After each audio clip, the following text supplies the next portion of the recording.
Hello students, जैसा आप लोग देख रहे हो क्या देखा जा रहा है यहाँ पर नॉमेनक्लेचर ऑफ ऑर्गेनिक कंपाउंड। तो today I am going to discuss nomenclature of organic compound. First of all, full form of IUPAC, international union of pure and applied chemistry. ये एक ऐसा इंस्टीट्यूट है जिसने हमें इंटरनेशनल रूल बताए हैं organic compound के नॉमेनक्लेचर के। तो जो सबसे पहला टॉपिक आज हम डिस्कस करने वाले हैं वो है nomenclature of straight chain hydrocarbon. What are hydrocarbon? Hydrocarbon, the compounds of carbon and hydrogen only are called hydrocarbon. The compounds of carbon and hydrogen only are called hydrocarbon. यानी आज हम जो नॉमेनक्लेचर करने वाले हैं ऐसे हाइड्रोकार्बन की करने वाले हैं जो स्ट्रेट चेन है, जिनमें कोई भी ब्रांचिंग नहीं है। ऐसे हाइड्रोकार्बन स्पेशली कौन है? इनकी तीन कैटेगरी है जो स्ट्रेट चेन हाइड्रोकार्बन है। इनकी कैटेगरी क्या है? Alkane, alkene and alkyne. यानी बेसिकली हमारे तीन कंपाउंड के नॉमेनक्लेचर की बात करेंगे, एल्केन, एल्कीन एंड एल्काइन। तो स्ट्रेट चेन हाइड्रोकार्बन के नॉमेनक्लेचर में दो पार्ट हमें देखने को मिलेगा। पहला पार्ट हमारा होगा प्रीफिक्स और दूसरा पार्ट हमारा होगा सफिक्स। यानी स्ट्रेट चेन हाइड्रोकार्बन में दो पार्ट होते हैं, पहले पार्ट का नाम है प्रीफिक्स और दूसरे पार्ट का नाम है सफिक्स। पहले हम प्रीफिक्स की बात करते हैं। यह ऑर्गेनिक कंपाउंड में कार्बन के नंबर को बताता है। अगर किसी ऑर्गेनिक कंपाउंड में एक कार्बन है तो हमें प्रीफिक्स के प्लेस पे मेथ लिखना है, दो कार्बन है एच लिखना है, तीन कार्बन है प्रॉप लिखना है, चार कार्बन है ब्यूट लिखना है, और जैसा हम लोग देख रहे हैं इसके अकॉर्डिंग हम लोग प्रीफिक्स के नाम का यूज कर सकते हैं। उसके बाद बात आती है सफिक्स की। स्ट्रेट चेन हाइड्रोकार्बन जैसे हमने कहा तीन तरह के होते हैं, एल्केन, एल्कीन, एल्काइन। एल्केन क्या है? ऐसे हाइड्रोकार्बन जिसमें कार्बन के चारों तरफ सिर्फ और सिर्फ सिंगल बॉन्ड पाए जाते हैं, ऐसे हाइड्रोकार्बन को हम एल्केन कहते हैं। अगर डबल बॉन्ड प्रेजेंट है तो एल्कीन कहते हैं, और अगर ट्रिपल बॉन्ड प्रेजेंट है तो एल्काइन कहते हैं।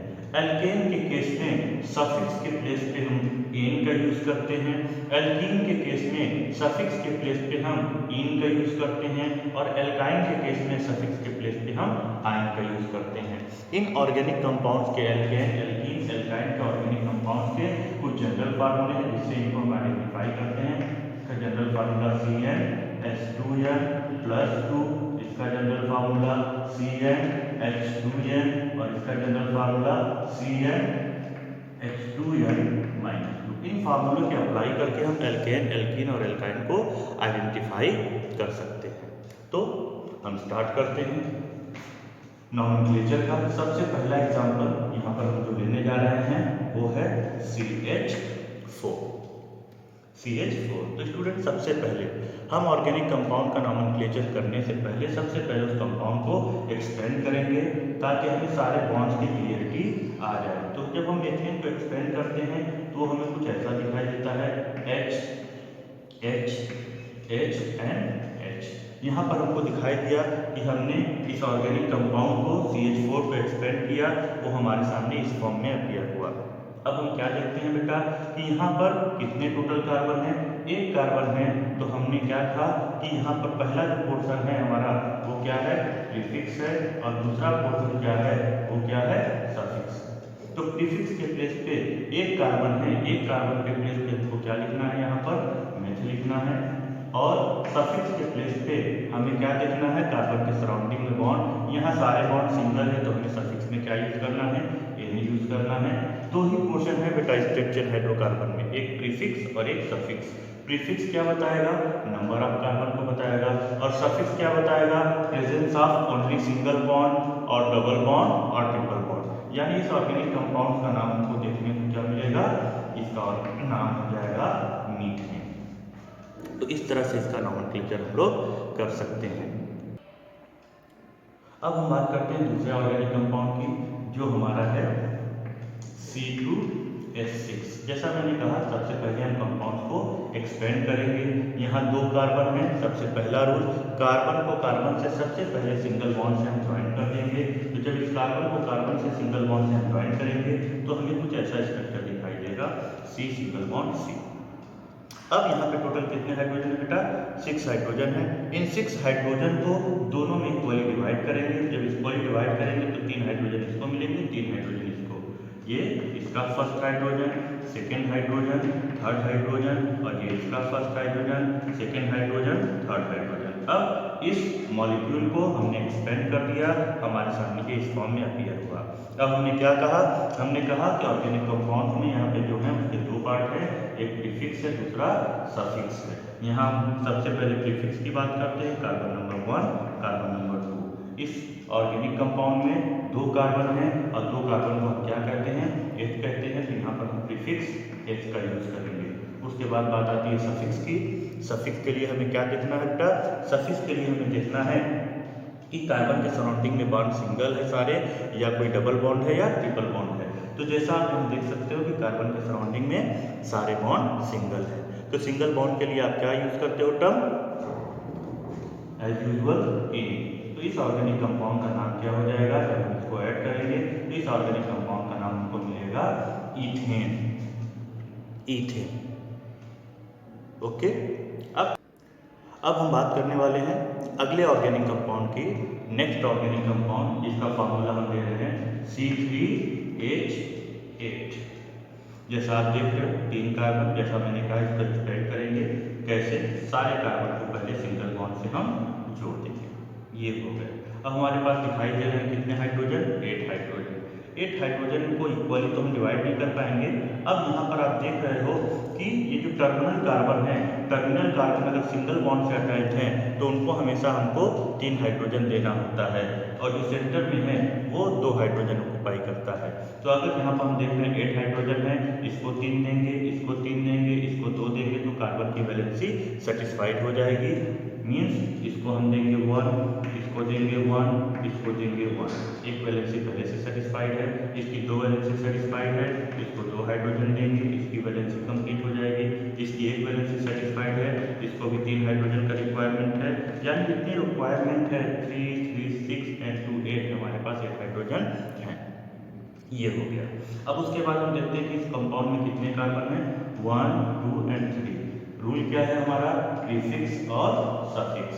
प्रीफिक्स कितने कार्बन है? 3 कार्बन है। 3 कार्बन के लिए हमें कौन सा टर्म यूज करना है? प्रॉप यूज करना है। यानी यहाँ पर हम क्या लिखेंगे? प्रॉप। उसके बाद हम क्या देखेंगे कि कार्बन के सराउंडिंग में सारे बॉन्ड कैसे हैं? सारे बॉन्ड सिंगल हैं। अगर सारे बॉन्ड सिंगल है तो हमें टर्म क्या यूज करना होता है? एन। यानी इस ऑर्गेनिक कंपाउंड का नाम क्या हो जाएगा? प्रोपेन। तो इस तरह से हमने देखा मीथेन, एथेन और प्रोपेन का नॉमेनक्लेचर कैसे करते। तो स्टूडेंट्स, मीथेन, एथेन और प्रोपेन के नॉमेनक्लेचर के बाद अब हम अगला मॉलिक्यूल देखते हैं। अगला मॉलिक्यूल आपका जो है वो है C2H4। ये है एज यूजुअल क्या करना है हमको? इसको एक्सपेंड करना है। एक्सपेंड करना है C single bond C। Total कितने हाइड्रोजन? 4। 2 इसको देंगे, 2 इसको देंगे। ये हो जाएगा H, ये हो जाएगा H, ये हो जाएगा H और ये हो जाएगा H। इस तरह से हमने इसका स्ट्रक्चर बनाया। अब हमको वैलेंसी कार्बन की ध्यान में रखनी है। यहाँ बेटा आप क्या काउंट कर रहे हैं? 1, 2, 3, यानी कार्बन की वैलेंसी यहाँ पे 3 दिख रही है, जो कि होती नहीं होती। कितनी है? 4। वैलेंसी सैचुरेट होनी चाहिए। 1, 2, 3। कार्बन की वैलेंसी कितनी होती है? 4। यानी कार्बन के चारों तरफ हमेशा 4 बॉन्ड दिखाई देंगे। अभी हमको कितने दिखाई दे रहे हैं? 3।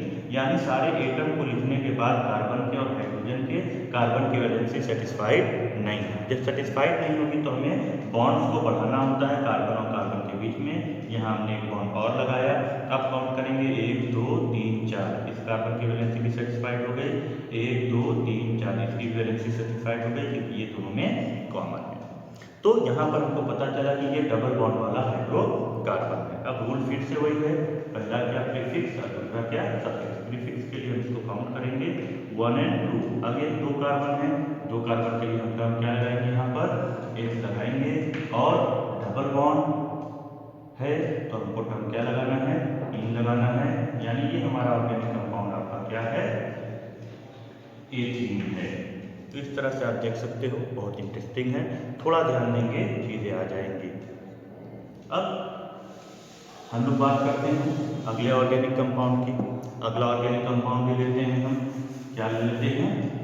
देखते हैं C2H2। अगेन बेटा क्या कहा हमने, इसको एक्सपेंड करेंगे। C single bond C, 2 hydrogen है, एक इसको दे देंगे, एक इसको दे देंगे। अब कार्बन की वैलेंसी को चेक करेंगे, 1 2, यानी कार्बन की वैलेंसी अभी 2 सेचुरेट हुई है, 2 अभी बाकी है, यानी यहाँ पे टोटल 4 बॉन्ड होने चाहिए, हमने सिर्फ 2 बॉन्ड बना है। तो अब उसको कैसे कंप्लीट करेंगे, हमारे पास कोई भी एटम नहीं है, तो क्या कहा हमने, बॉन्ड्स को बढ़ाएंगे। एक बॉन्ड बढ़ाया, अब कितनी हो गई, 1 2 3, यानी अभी भी 4 बॉन्ड्स नहीं हुए, एक बॉन्ड हमको और लगाना होगा, तब 1 2 3 4, ये भी 4 हो गया, 1 2 3 4, ये भी 4 हो गया। इस तरह से हम कार्बन के बॉन्ड्स को, टेट्रा वैलेंसी को पहले मेंटेन करते हैं, उसके बाद रूल्स को अप्लाई करते हैं। फिर उसके बाद रूल्स क्या है, प्रीफिक्स और सफिक्स। प्रीफिक्स के लिए हमें क्या लिखना है, number of carbon 1 and 2, 2 carbon है, क्या लिखना है आपको, H लिखना है। उसके बाद हमको क्या लिखना है, कार्बन के बॉन्ड, कार्बन में कौन सा बॉन्ड प्रेजेंट है, ट्रिपल बॉन्ड प्रेजेंट है, ट्रिपल बॉन्ड प्रेजेंट होने पे हमें क्या लिखना है, आयन लिखना है। इस तरह से इस ऑर्गेनिक कंपाउंड्स का नाम आप ऐड करोगे तो आपको क्या मिलेगा, एथाइन मिलेगा। ओके, अब हम लोग नेक्स्ट ऑर्गेनिक कंपाउंड की बात करते हैं, जो हमारा है C3H6। C3H6 फिर से इसको एक्सपेंड करेंगे बेटा, कितने कार्बन, 3, 1 2 और 3। ठीक है, अगर आप देखो कि अगर इस टर्मिनल वाले की एक वैलेंसी हो चुकी है, इसको 3 हाइड्रोजन देंगे तो यहाँ पे 3 हाइड्रोजन चाहिए, इसकी 2 वैलेंसी हो चुकी है, इसको 2 हाइड्रोजन चाहिए, यहाँ 2 लिख दिया, इसकी एक वैलेंसी हो चुकी है, 3 हाइड्रोजन चाहिए, यहाँ लिख दिया, 3 2 5 और 3 8। यानी अगर हम सबको सिंगल बॉन्ड से हाइड्रोजन प्रोवाइड करेंगे, यानी एल्केन का फार्मूला फॉलो करेंगे, तो हमारे पास 8 हाइड्रोजन नहीं है। हम यहाँ जो फार्मूला देख रहे हैं बेटा, ये फार्मूला आपका क्या है, C3H6, यानी जितने कार्बन है उसका डबल हाइड्रोजन है। तो यहाँ पर अगर आप ध्यान दो, CnH2, अगर ऐसी कंडीशन है कि जितने कार्बन है उसका डबल हाइड्रोजन है, इसका मतलब कंपाउंड एल्केन नहीं है, वो क्या है, एल्कीन है। एल्कीन का मतलब है कि उसमें कहीं ना कहीं डबल बॉन्ड होना है। तो यहाँ पर हमने एक डबल बॉन्ड लगाया, यहाँ पर भी डबल बॉन्ड लगा देंगे बेटा, तो इसकी वैलेंसी कंप्लीट हो जाएगी। और यहाँ पे 2 हाइड्रोजन और यहाँ पे 2 हाइड्रोजन लगाएंगे, 4 हाइड्रोजन लग पाएंगे, यानी हमको एक ही डबल बॉन्ड लगाना है, फिर हाइड्रोजन को काउंट करना है। काउंट करते हैं, यहाँ 2 बॉन्ड हो चुका है, यहाँ पर हम 1 हाइड्रोजन लगाएंगे, यहाँ पर हम 1 हाइड्रोजन लगाएंगे, ठीक, यहाँ पर 1 हाइड्रोजन लगाएंगे, 1 2 3 4, 1 2 3 4। अब इसके पास कितने हाइड्रोजन चाहिए, 3, 1 2 और 3। इस तरह से हमने इस ऑर्गेनिक कंपाउंड का स्ट्रक्चर बनाया। अब क्या चीज़ है, फॉर्मूला है प्रीफिक्स और सफिक्स। प्रीफिक्स क्या है हमारा, 1 2 3, क्या है, प्रॉप। प्रॉप के बाद हमको क्या यूज करना है, इन यूज करना है, यानी बट इसके नंबरिंग में बेटा आप इधर से नंबरिंग नहीं कर सकते हो। नंबरिंग का रूल है कि जिधर डबल बॉन्ड हो उधर से रूल करते हैं, अगर आप इस तरह से नंबरिंग करोगे तो ये रॉन्ग हो जाएगा, यानी नंबरिंग आप करोगे उस साइड से जिधर से डबल बॉन्ड नियर हो। 1 2 3 प्रॉप हो गया। अब डबल बॉन्ड इन को यहाँ आप लिख दोगे तो ये आपका हो जाएगा क्या, प्रोपीन। तो इस तरह से हम ऑर्गेनिक कंपाउंड के नॉमेनक्लेचर कर सकते हैं। किसके नॉमेनक्लेचर, एल्केन के, एल्कीन के और एल्काइन के। ये तो बेसिक चीज़ें अभी बताया हमने। अगर बेसिक चीज़ों को आप फोकस करोगे, इसको लगाओगे आप बार बार, जब इस पर आपका कॉन्सेप्ट क्लियर हो जाएगा तब आप थोड़े से डिफिकल्ट क्वेश्चन को लगा सकते हो। इसके बाद आप ब्रांच को देख सकते हो और फंक्शनल ग्रुप वाले ऑर्गेनिक कंपाउंड को देख सकते हो। Okay, thank you.